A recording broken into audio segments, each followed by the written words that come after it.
Del diario perdido de Apache Montemayor. El aire del desierto sonorense olía a salvia amarga y lágrimas secas aquella mañana de septiembre, cuando firmé el papel que habría de cambiar mi destino para siempre.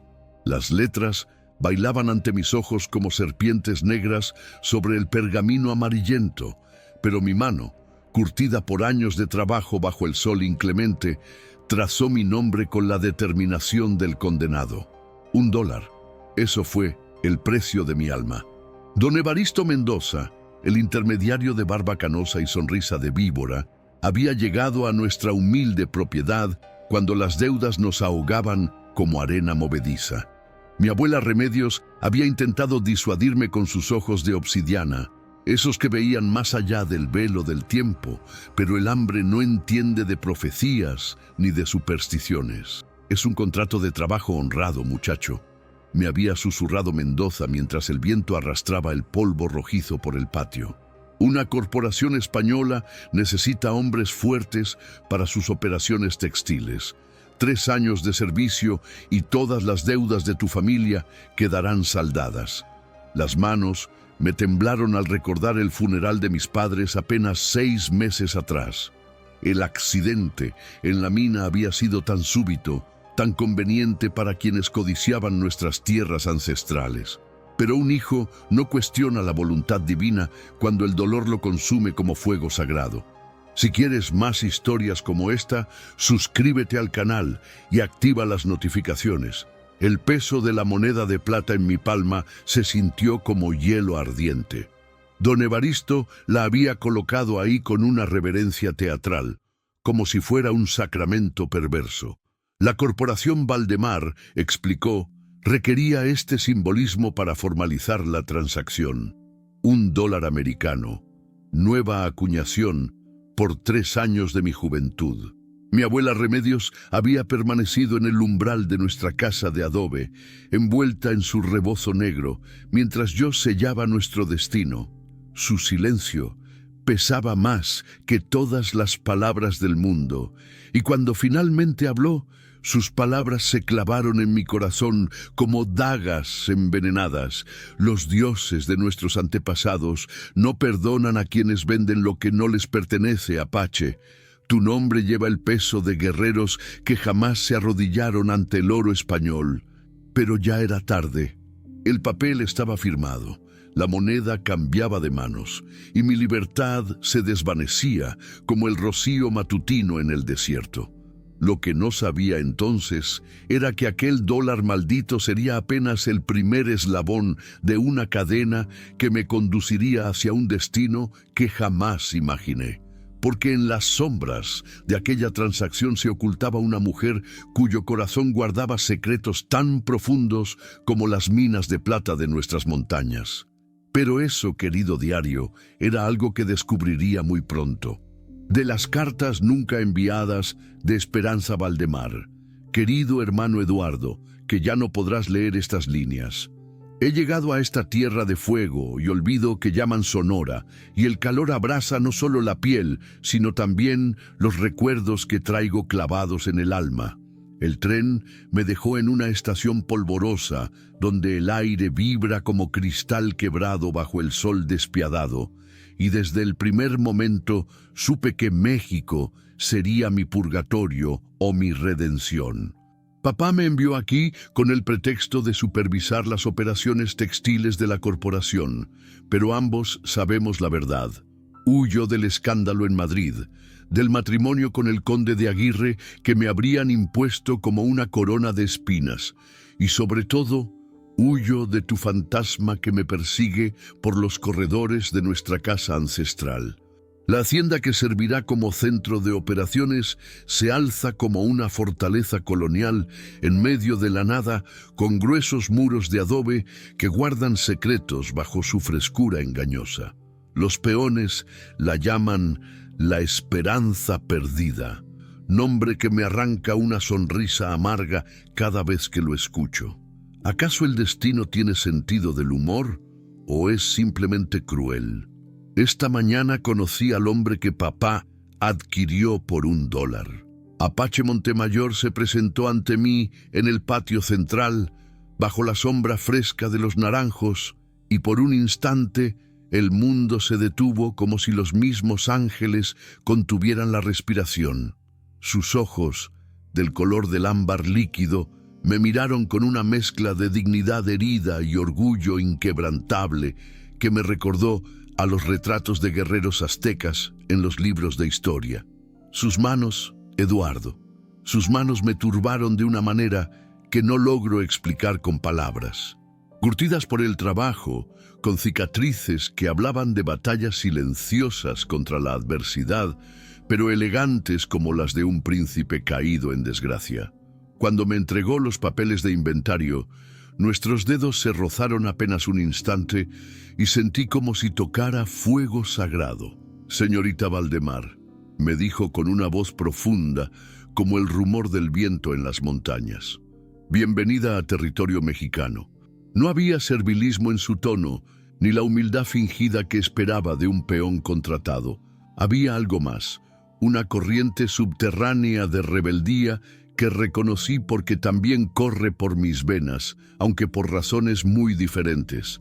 Le ordené que me mostrara las instalaciones textiles, y mientras caminábamos por los talleres donde otras almas compradas trabajaban bajo el calor sofocante, percibí cómo los trabajadores lo miraban no como a un igual, sino como a un líder silencioso. Había respeto en sus ojos y algo más, esperanza. «¿Hace cuánto que trabaja para la corporación?», le pregunté cuando nos detuvimos junto a una de las máquinas de tejer importadas de Manchester. «El tiempo aquí se mide diferente, señorita», respondió, y en sus palabras había una profundidad que me inquietó. «Algunos días se sienten como años, otros pasan como suspiros». Era poesía disfrazada de respuesta evasiva, y yo, que había crecido entre diplomáticos y cortesanos, reconocí inmediatamente a un alma educada bajo esa fachada de peón contratado. Esa noche, desde la galería de mi habitación, lo vi caminar solo por el patio bajo la luz de la luna llena. Su silueta se recortaba contra la plata líquida del cielo estrellado y me pareció ver no a un hombre común, sino al espíritu de esta tierra ancestral caminando entre nosotros. Hay algo en Apache Montemayor que trasciende su condición de trabajador contratado, algo que me asusta y me fascina a partes iguales. Es como si el destino hubiera tejido nuestros caminos mucho antes de que nos encontráramos en este desierto donde el pasado y el presente danzan juntos bajo el sol implacable. Eduardo, hermano mío, creo que he venido a México por algo más que huir de mis demonios. Creo que he venido a encontrar mi destino. Tu hermana que te llora en secreto. Esperanza del diario de Apache Montemayor. La señorita Esperanza Valdemar es un misterio envuelto en seda negra y perfume de jazmines. Han pasado 3 semanas desde su llegada a la hacienda y cada día descubro en ella una nueva contradicción que me desarma como guerrero inexperto. Por las mañanas se presenta en los talleres con vestidos de lino blanco que contrastan con su cabello oscuro como noche sin luna. Supervisa las operaciones con una frialdad que podría congelar el desierto, pero sus ojos traicionan un dolor tan profundo que reconozco porque también habita en mi pecho. Hoy descubrí que habla náhuatl.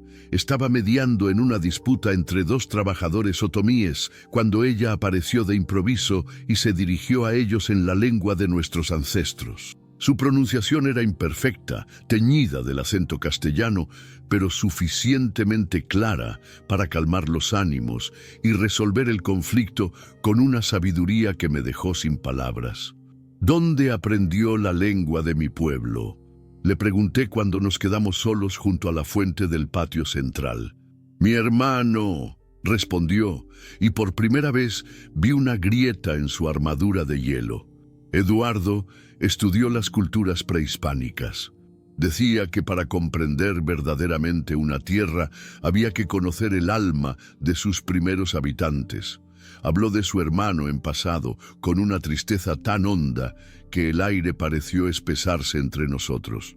No pregunté más, porque hay dolores que solo pueden ser compartidos cuando el corazón está preparado para recibirlos. Esa tarde, mientras revisaba los libros de inventario en la oficina de la hacienda, encontré documentos que me helaron la sangre. Contratos de compra, escrituras de propiedad, mapas detallados de las tierras circundantes, y entre ellos un informe sobre la adquisición estratégica de propiedades indígenas mediante liquidación de deudas hereditarias. Mi familia, nuestras tierras, el accidente de mis padres, todo estaba documentado con una frialdad burocrática que convertía la tragedia en números y las vidas humanas en cifras contables. Los Valdemar no solo habían comprado mi fuerza de trabajo, habían orquestado sistemáticamente la destrucción de mi familia para apoderarse de nuestro patrimonio ancestral. Las manos me temblaron de ira cuando leí los detalles del accidente minero que había cobrado la vida de mis padres. Explosivos defectuosos, medidas de seguridad inexplicablemente omitidas, testigos que desaparecieron misteriosamente antes del juicio. Todo llevaba la firma invisible pero inconfundible de la corporación Valdemar. Esperanza no podía saberlo. Era imposible que esos ojos donde había visto dolor genuino fueran cómplices de semejante monstruosidad. Pero su padre, Fernando Valdemar, era más que un empresario despiadado. Era un depredador que se alimentaba de la desgracia ajena. Un coleccionista de tragedias humanas que convertía en oro manchado de sangre. Esa noche no pude dormir. Salí al patio bajo las estrellas y caminé entre las sombras como alma en pena, sintiendo el peso de la verdad como una losa sobre mis hombros. La luna llena bañaba el desierto con su luz plateada, y en la distancia los coyotes aullaban, lamentándose por los muertos que nunca encontraron justicia. Fue entonces cuando la vi. Esperanza estaba en la galería superior, recostada contra la balaustrada de hierro forjado, con una bata de seda blanca que la hacía parecer un espíritu nocturno. Sus ojos brillaban con lágrimas no derramadas, y cuando nuestras miradas se encontraron a través de la distancia, sentí como si el destino mismo tejiera un hilo invisible entre nuestras almas heridas. No nos dijimos nada. Las palabras habrían profanado la santidad de aquel momento. Pero en el silencio compartido, bajo las estrellas ancestrales, ambos comprendimos que éramos dos náufragos del dolor navegando en la misma tormenta. Lo que no sabía entonces era que ella también guardaba secretos que habrían de cambiar el curso de nuestras vidas para siempre. Año de 1885, octubre. Esta noche he cruzado una línea que no podré deshacer jamás. Apache vino a buscarme cuando el reloj de la hacienda marcaba la medianoche, apareciendo en mi habitación como un fantasma de carne y hueso que traspasa paredes de adobe y convenciones sociales. No sé cómo logró burlar a los guardias ni trepar hasta la galería superior, pero cuando abrí las contraventanas francesas de mi alcoba, allí estaba él, con la luz de la luna llena coronando su cabeza como una diadema de plata.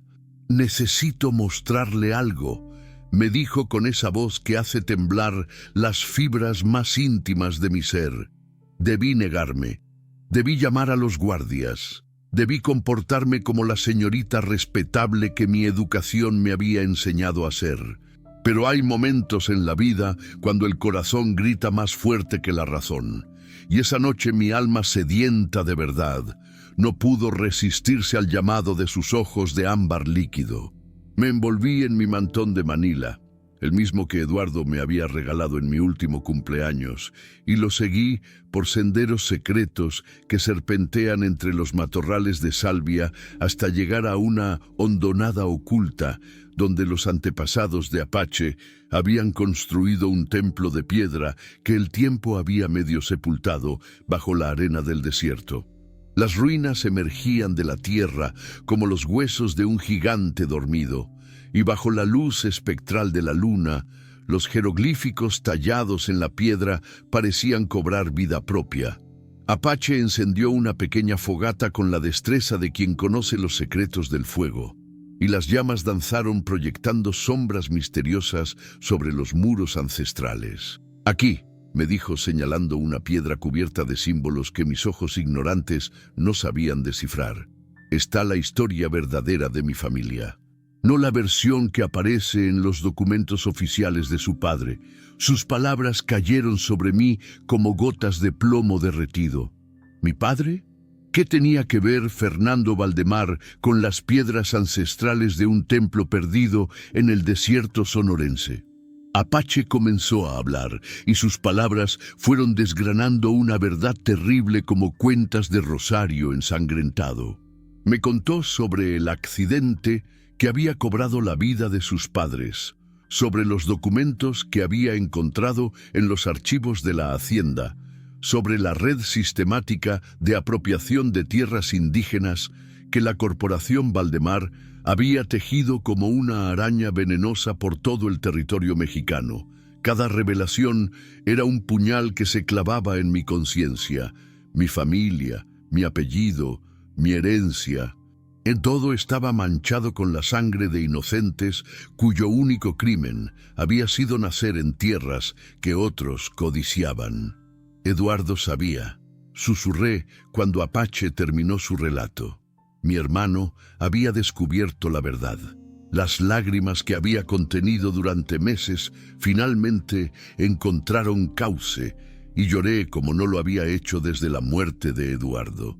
Apache no intentó consolarme con palabras vacías. Simplemente se sentó a mi lado sobre la piedra ancestral y me permitió desahogar un dolor que había crecido como cáncer en mi alma. Su hermano vino a México hace un año, me dijo cuando mis sollozos se calmaron. Se hospedó en el pueblo durante semanas, hablando con las familias afectadas, documentando los abusos, recopilando evidencias. Y murió por ello.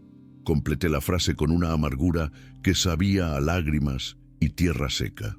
El accidente de carruaje fue tan conveniente como la explosión en la mina de mis padres, confirmó Apache, y en sus ojos vi arder la misma sed de justicia que había consumido a Eduardo. En ese momento, bajo las estrellas que habían sido testigos silenciosos de tantas tragedias, comprendí que el destino nos había unido no por casualidad, sino por necesidad. Yo llevaba en mis venas la culpa de mi linaje. Él cargaba sobre sus hombros el peso de su pueblo oprimido. Juntos éramos la balanza perfecta donde el pasado podía ser juzgado y el futuro, quizás, redimido. Apache tomó mis manos entre las suyas, esas manos que habían conocido el trabajo honrado, mientras las mías solo habían tocado seda y terciopelo, y sentí como si tocara fuego sagrado. «Esperanza», me dijo, y mi nombre sonó diferente en sus labios como una plegaria o un conjuro. «¿Está dispuesta a ayudarme a hacer justicia?» No respondí con palabras. En lugar de eso, me acerqué a él hasta que nuestros alientos se mezclaron como incienso en el aire nocturno, y le di mi respuesta con un beso que sabía a lágrimas y a promesas que trascienden la vida y la muerte.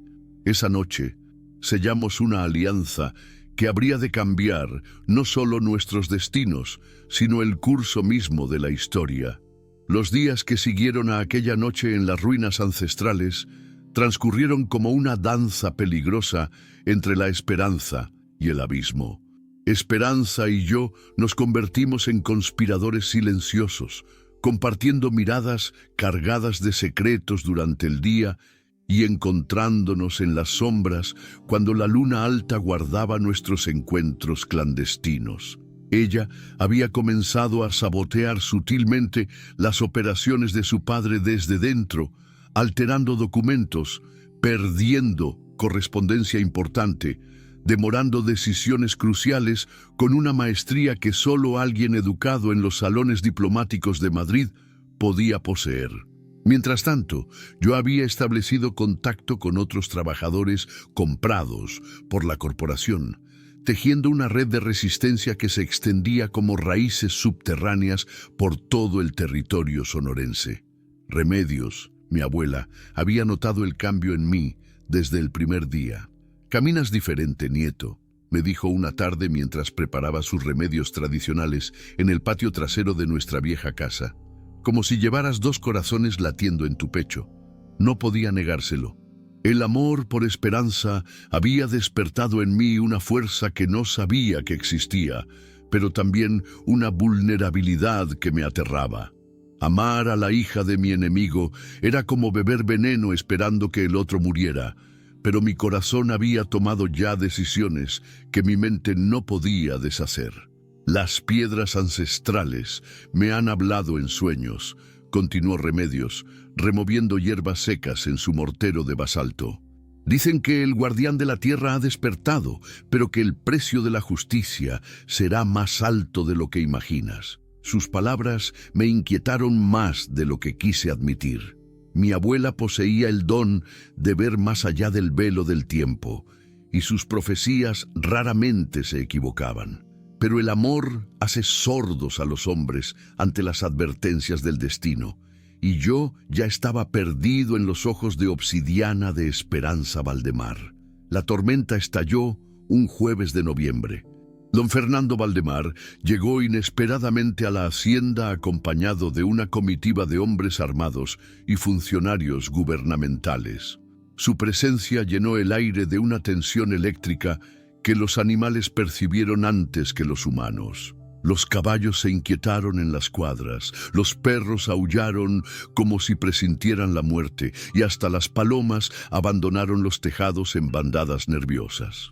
Esperanza me había advertido por medio de Remedios, quien se había convertido en nuestra mensajera secreta, que su padre venía con intenciones siniestras, pero nada nos había preparado para lo que estaba a punto de suceder. Don Fernando era un hombre alto y enjuto, con barba de plata perfectamente recortada y ojos del color del acero frío. Vestía un traje negro de casimir inglés que contrastaba con el calor sofocante del desierto, y llevaba en la mano izquierda un bastón con empuñadura de marfil tallado que usaba más como símbolo de autoridad que como apoyo para caminar. «Hija mía», le dijo a Esperanza cuando se reunieron en el salón principal de la hacienda, «hemos venido a completar la adquisición de las últimas propiedades de la zona. Es hora de expandir nuestras operaciones». Pero yo, escondido detrás de los muros de adobe cuya construcción ancestral permitía escuchar conversaciones lejanas, percibí el subtexto venenoso en sus palabras. No había venido a expandir nada. Había venido a borrar las últimas evidencias de sus crímenes y a deshacerse de los testigos incómodos, y yo era el testigo más incómodo de todos. Esa noche, mientras la comitiva de don Fernando celebraba en el comedor principal con vinos importados de Jerez y jamones ibéricos, me deslicé hasta la habitación de Esperanza siguiendo las rutas secretas que ya conocía de memoria. La encontré empacando sus pertenencias con manos temblorosas, y en sus ojos vi el reflejo del miedo que también había anidado en mi pecho. «Se lo llevarán mañana», me susurró mientras guardaba cartas y fotografías en un cofrecito de nácar. «Mi padre ha descubierto algo, no sé qué, pero está furioso y habla de limpiar la casa de elementos indeseables». No necesité que me explicara más. Los elementos indeseables éramos nosotros, ella por traicionar a su sangre, yo por existir como recordatorio viviente de sus crímenes. «Huiremos esta misma noche», le dije tomando sus manos entre las mías. «Conozco senderos en la montaña que ni sus hombres más expertos podrían seguir». Pero Esperanza negó con la cabeza y en su gesto reconocí la misma determinación férrea que había heredado de su linaje. Esa fuerza de voluntad que podía construir imperios o destruirlos. «No», me dijo con una firmeza que admití desde lo más profundo de mi alma. «Si huimos ahora, nunca podremos exponer sus crímenes. Eduardo murió buscando justicia y no permitiré que su sacrificio sea en vano». Tenía razón, pero eso no hacía menos doloroso el presentimiento de que estábamos a punto de separarnos para siempre. El destino, que nos había unido con hilos de oro bajo las estrellas del desierto, ahora amenazaba con cortarlos con tijeras de acero. Lo que no sabíamos entonces era que don Fernando Valdemar había preparado una sorpresa que habría de poner a prueba no solo nuestro amor, sino nuestra capacidad de supervivencia. Mi amado Apache, que quizás nunca leas estas líneas. Mientras escribo estas palabras, el amanecer tiñe las montañas de Sonora con colores que me recuerdan a tu mirada cuando me besaste por primera vez junto a las ruinas ancestrales. Es extraño cómo el corazón encuentra belleza incluso en los momentos más oscuros, como si el amor fuera una luz que nada puede extinguir completamente. Han pasado 3 días desde que padre ordenó tu traslado forzoso a las minas de plata de Guanajuato. 3 días que han transcurrido como 3 siglos de soledad y desesperación. Los hombres de confianza de la corporación llegaron al amanecer del viernes con grilletes que resonaron como campanas funerarias en el aire cristalino del desierto, y se te llevaron como se llevan los tesoros saqueados de las tumbas violadas. Pero antes de partir, lograste enviarme un mensaje a través de tu abuela Remedios, esas pocas palabras que ahora llevo grabadas en el corazón como cicatrices sagradas. El águila herida no olvida cómo volar. Esperanza, espérame más allá de las montañas del tiempo. Padre había planeado todo con la precisión diabólica de quien ha perfeccionado el arte de la crueldad durante décadas. No solo te había condenado al exilio en las minas, que todos sabemos son tumbas para los vivos, sino que había comenzado a revelarme verdades que habrían preferido no conocer nunca. Tu hermano Eduardo me dijo la noche de tu partida, mientras bebía brandy francés en su estudio, era un idealista peligroso. Como tú, había comenzado a sentir simpatía por los nativos. Como tú, había olvidado que la compasión es un lujo que los emperadores no pueden permitirse. Sus palabras fueron confirmando mis peores sospechas. Eduardo no había muerto en un accidente casual. Había sido asesinado porque había descubierto documentos que probaban la corrupción sistemática de la corporación Valdemar. Documentos que ahora padre había destruido, borrando las últimas evidencias de sus crímenes contra tu familia y tantas otras. ¿Y Apache? Me atreví a preguntar, aunque ya conocía la respuesta. Apache Montemayor dejará de ser un problema muy pronto, respondió con una sonrisa que helaba la sangre. Las minas de Guanajuato tienen una alta tasa de mortalidad. Los accidentes suceden. Esa misma noche tomé la decisión más importante de mi vida. Esperé hasta que toda la hacienda durmiera. Me vestí con ropas de viaje que había preparado en secreto y salí de mi habitación llevando conmigo solo lo esencial, las joyas de mi madre, algunos pesos de oro y sobre todo las copias de documentos comprometedores que había logrado sustraer del despacho de padre durante las últimas semanas. No huía por cobardía. Huía para salvar la evidencia que podría hacer justicia a Eduardo, a tus padres y a todas las almas inocentes que habían perecido bajo el yugo de la corporación Valdemar. El viaje hasta Guanajuato fue una pesadilla de polvo, calor y sobresaltos. Viajé en diligencias públicas, ocultando mi identidad bajo ropas humildes y un nombre falso, compartiendo asientos incómodos con campesinos y comerciantes que me miraban con curiosidad por mi acento español mal disimulado.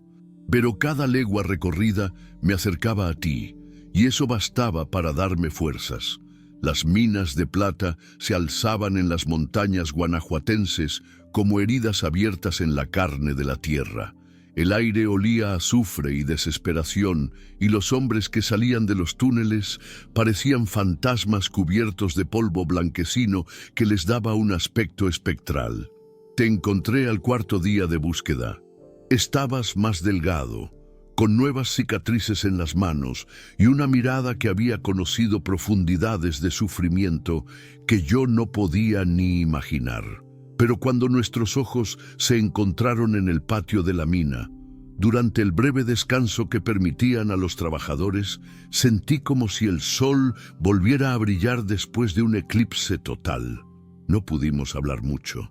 Los guardias vigilaban constantemente, y cualquier contacto con personas del exterior estaba prohibido bajo amenaza de castigos severos. Pero logramos intercambiar unas pocas palabras cruciales. «Tengo las pruebas», te susurré cuando fingía preguntar por la salud de un pariente imaginario. «Los documentos que demuestran todo.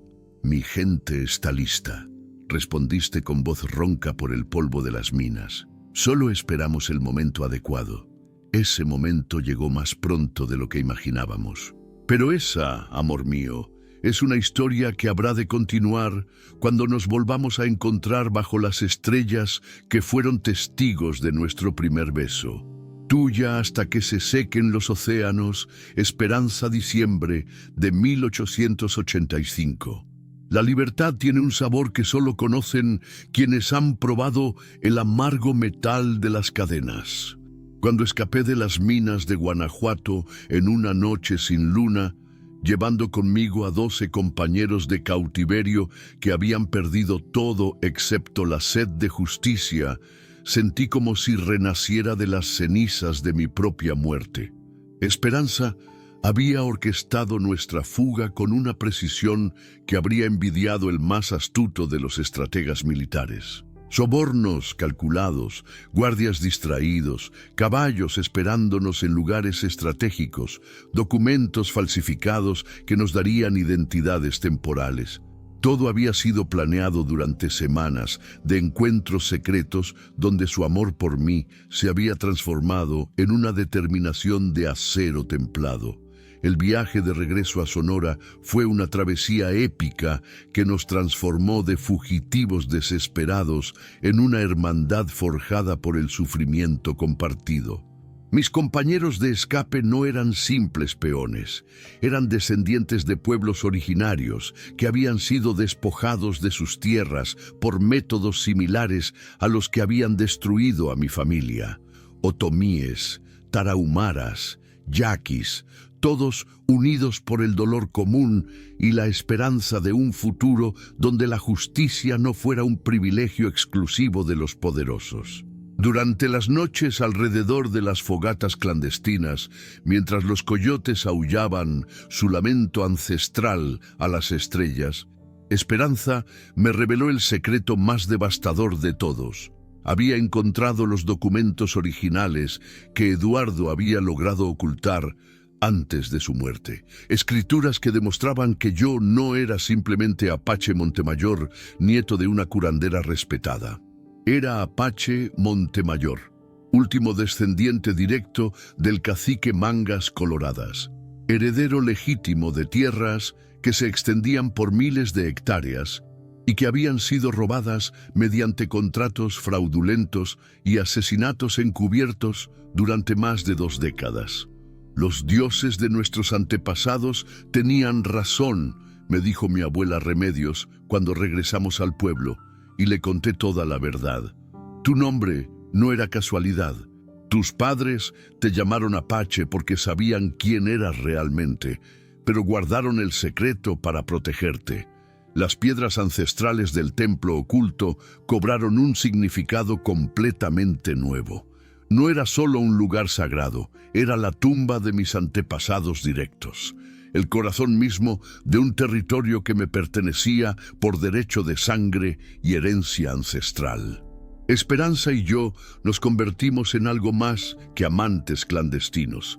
Éramos los instrumentos del destino para restaurar el equilibrio que había sido roto por la codicia de los Valdemar. Pero Fernando Valdemar no era un enemigo que se rindiera sin lucha. De las memorias de Esperanza Valdemar, la confrontación final llegó con las primeras lluvias de la temporada, cuando el desierto se transformó en un lienzo de colores imposibles y el aire se llenó del aroma a tierra mojada que los lugareños llamaban petricor. Padre había llegado a Sonora con una fuerza considerable, soldados federales sobornados, pistoleros a sueldo y funcionarios judiciales que habían vendido su conciencia por puñados de pesos de plata. Su intención era clara: terminar de una vez por todas con la insurrección indígena que amenazaba sus operaciones y eliminar físicamente a Apache antes de que su verdadera identidad se hiciera pública.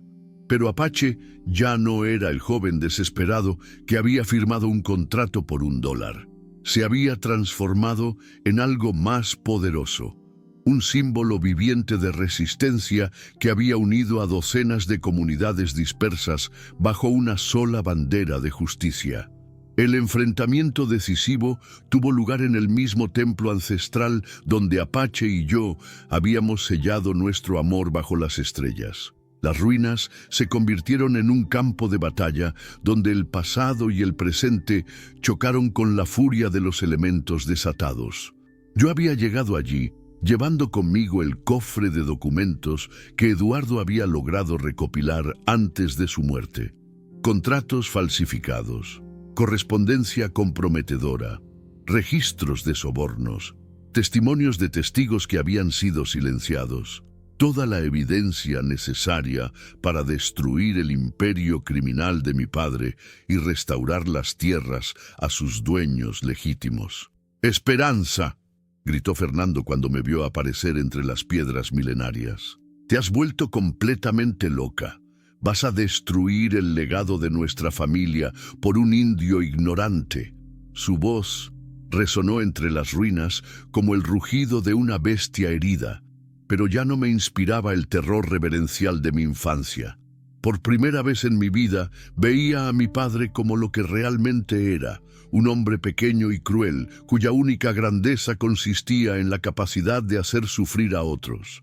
Nuestro legado está construido sobre tumbas, padre, le respondí, manteniendo el cofre de documentos firmemente agarrado contra mi pecho. Eduardo murió tratando de limpiar nuestro apellido de la sangre que lo mancha.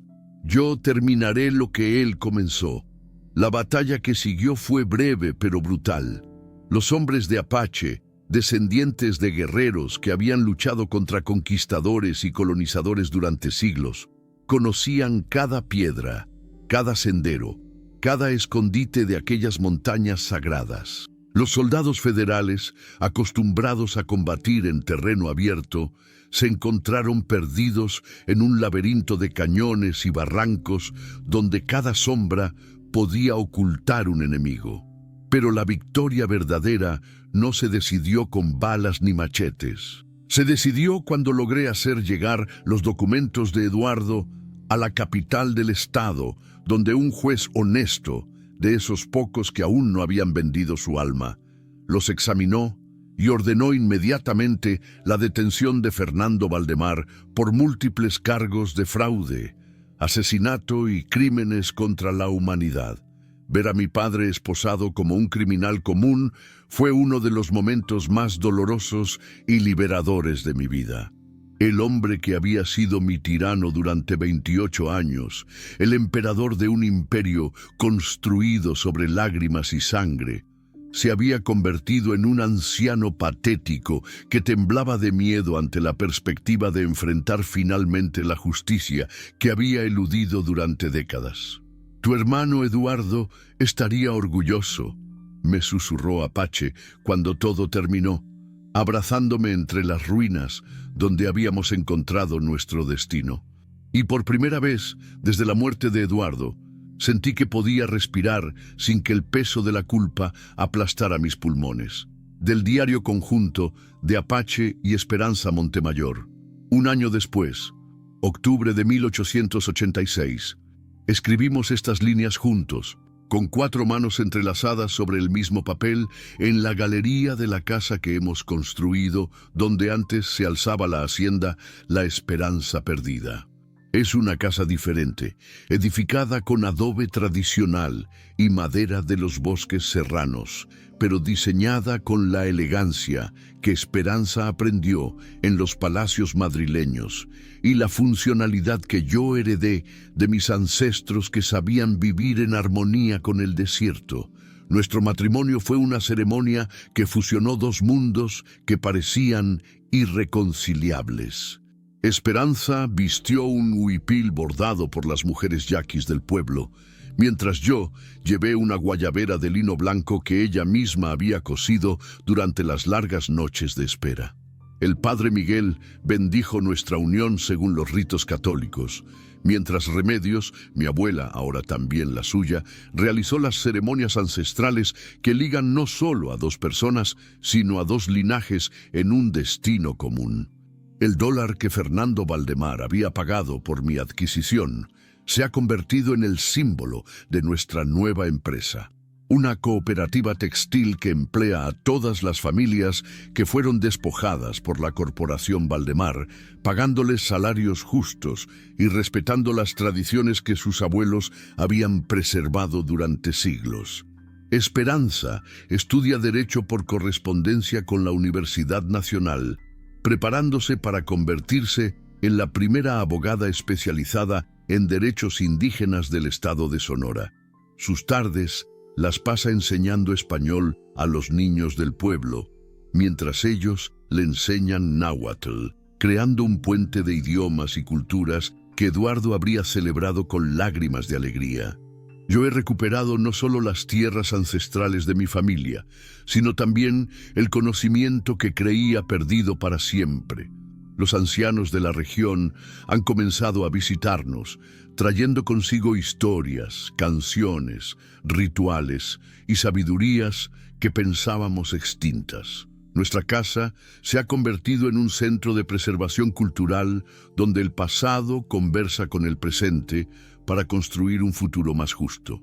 Fernando Valdemar murió en prisión 6 meses después de su arresto, víctima de una neumonía que los médicos dijeron fue causada tanto por las condiciones carcelarias como por el peso de sus crímenes sobre su conciencia. Esperanza lloró su muerte, no por el hombre cruel que había sido, sino por el padre que podría haber sido si hubiera elegido el amor en lugar del poder. Pero de las cenizas de esa tragedia familiar ha nacido algo hermoso. Hace 3 días, Esperanza me dio la noticia más maravillosa que un hombre puede recibir. Lleva en su vientre a nuestro primer hijo, una nueva vida que será el símbolo viviente de que el amor puede triunfar sobre el odio, de que la justicia puede florecer incluso en los desiertos más áridos. Remedios, que ahora tiene 56 años, pero parece haber rejuvenecido desde que comenzó a preparar remedios para el embarazo de Esperanza, dice que las piedras ancestrales le han revelado que será un niño que llevará en sus venas la sangre de conquistadores y conquistados, de europeos y americanos originarios, de víctimas y victimarios reconciliados por el amor. Se llamará Eduardo, ha decidido Esperanza. Eduardo Montemayor Valdemar, para que el nombre de mi hermano viva en una nueva generación que conocerá un mundo más justo. Mientras escribimos estas líneas finales, el sol se pone detrás de las montañas sagradas, tiñendo el cielo con los mismos colores que vimos la noche de nuestro primer beso. Las estrellas comienzan a aparecer una por una, como testigos eternos de una historia de amor que comenzó con la venta de un alma por $1 y terminó con la redención de 2 corazones que encontraron en el desierto la fuente de agua viva que sus espíritus sedientos habían buscado durante toda la vida. El dólar maldito que selló mi esclavitud se ha convertido en bendición. Ahora brilla enmarcado en nuestra sala, no como recordatorio de humillación, sino como testimonio de que incluso las monedas manchadas de sangre pueden ser purificadas por el amor verdadero. porque al final, querido diario que has sido testigo de nuestras lágrimas y alegrías, hemos aprendido que el valor de una vida humana no se mide en pesos ni en dólares, sino en la capacidad de amar, de perdonar y de construir puentes donde otros solo ven abismos. Y esta, creemos, es la lección más valiosa que podemos dejar a las generaciones que vendrán después de nosotros. Que el amor verdadero no conoce fronteras de raza, clase o nacionalidad, y que la justicia, aunque tarde en llegar, siempre encuentra el camino hacia los corazones que la buscan con sinceridad. Si quieres más historias como esta, suscríbete al canal y activa las notificaciones. Porque hay amores que trascienden el tiempo y la muerte, que convierten el desierto en jardín y las lágrimas en perlas de sabiduría. El amor de Apache y Esperanza fue uno de esos milagros que demuestran que aún en los momentos más oscuros de la historia humana, la luz del corazón puede brillar con la fuerza de 1000 soles. Crónicas del desierto sonorense, 1886.